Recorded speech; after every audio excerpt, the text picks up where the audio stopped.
throughout elementary school, I definitely do remember being treated differently.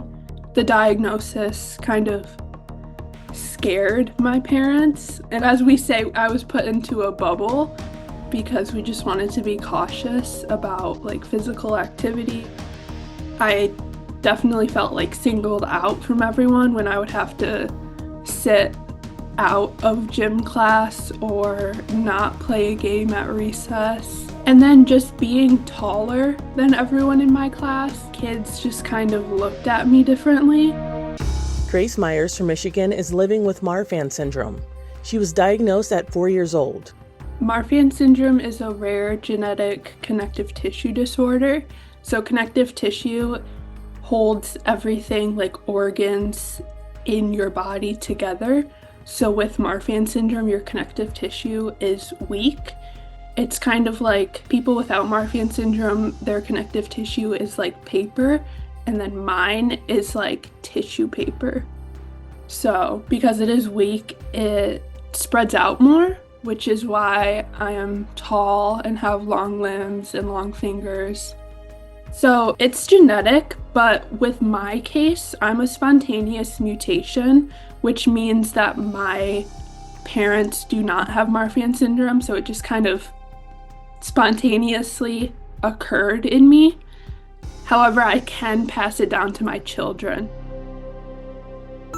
Marfan syndrome comes with several complications. It affects mainly the heart, eyes, lungs, and skeletal system. Those are like the more life-threatening areas that Marfan syndrome affects. It affects the aorta, which is the largest artery in your body, and it sends blood from your heart to your entire body. The aorta is made up of connective tissue. So with Marfan syndrome patients, the aorta is enlarged and could tear, which is life-threatening. Other than my enlarged aorta, I have scoliosis, which is the curvature of the spine. I have pectus excavatum, which is the sternum or chest bone is indented.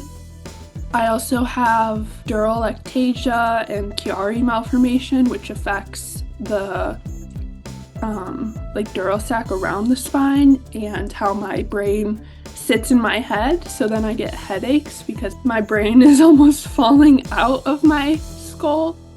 I also have postural orthostatic tachycardia syndrome, which is the thing that affects me the most on the daily basis because it affects me when I stand up too fast, then I black out because the blood is not pumping properly, hard enough and fast enough for my body to adjust. Because of her heart problems, Grace sees a cardiologist regularly. I get an echo of my heart, which is like a sonogram picture of my heart. And then once to twice a year, I get an MRI of my entire abdominal aorta as well, because not only here where the aorta sits could tear or dissect, but also in your abdominal area, the aorta could dissect. She takes medicine for her heart and isn't able to be extremely active.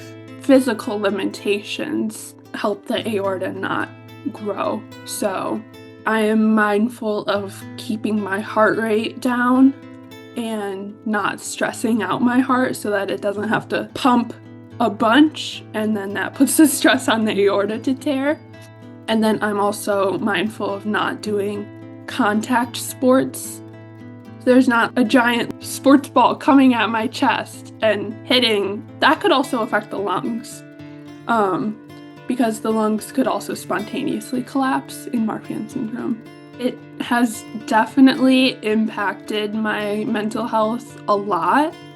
When I had major surgery at 15, I got really depressed because it was extremely painful, and then also I was supposed to be getting my license that month. I was turning 16, I was going into my junior year of high school. I couldn't go to the mall with my friends, you know. So that was painful. And then also it made me hyper aware of my body. I've always been hyper aware of my body, but getting major surgery as a teenager really made it worse. So then I've had body image struggles. Overall, I have accepted that this is something I have and something I deal with.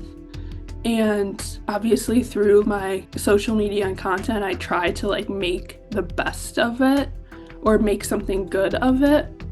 But I definitely still deal with daily anxiety and fear and also PTSD of what has occurred and what could occur. That acceptance piece has been, you know, you can't change it, so might as well just go with it. Everything related to Grace's health is invisible to others, except her statuesque height. At 6'3", she's always turning heads. People come up to me in public or just stare at me, and I've just started to stare back because that's rude. Like, why? You don't stare at people. That's not nice. Oh my God, you're so tall. Do you play basketball or do you play volleyball? And I've been getting this question my entire life, so I am sick of it. And also, I just don't think you should ask people that because you don't know what's going on in their life. I mean, I know most people don't think about like medical conditions, but you just never know. So I have kind of just learned to be transparent with them. I kind of kill them with kindness and I say, no, I can't. I have a medical condition, or like I have a heart condition. And then they're like, oh, sorry. I'm like, yeah, maybe learn don't ask that anymore. So it's kind of like a, you know, it's like a moment that I get to teach society how to treat people. It's also just like, don't comment on other people's bodies. Grace regularly advocates for Marfan syndrome awareness. With everything that I have endured with having a rare disease, I feel that my purpose of advocacy and awareness has healed a part of me. I have met a lot of people with Marfan syndrome all throughout the United States through my volunteering and activism with that organization. We also just talk about dealing with Marfan syndrome, and everyone gets it. So, conference is really fun because it's a hotel filled with really tall people that look just like you and understand you in a level that literally no one else understands.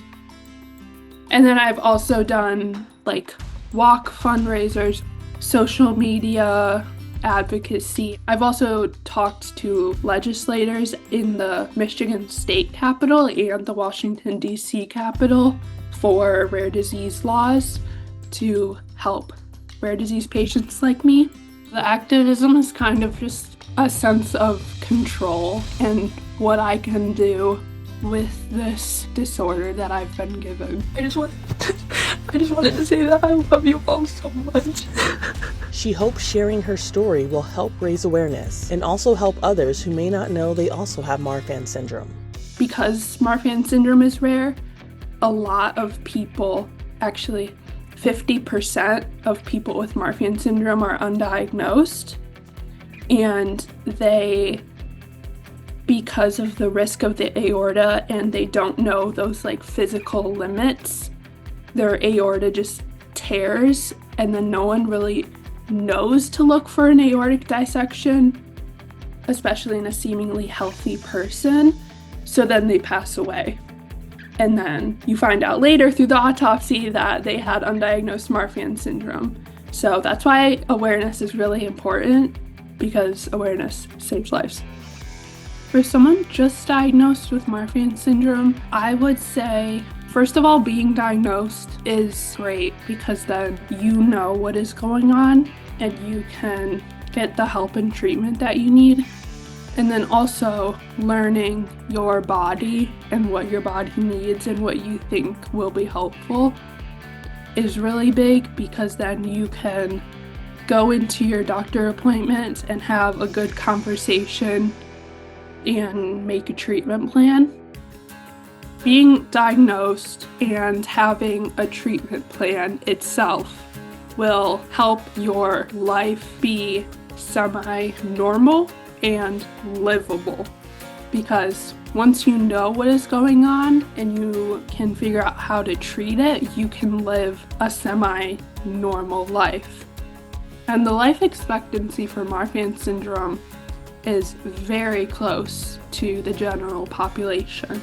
So it might seem really scary to be diagnosed with Marfan syndrome, but knowledge is power. Get an echo of your heart, check your heart, and if able, get genetic testing.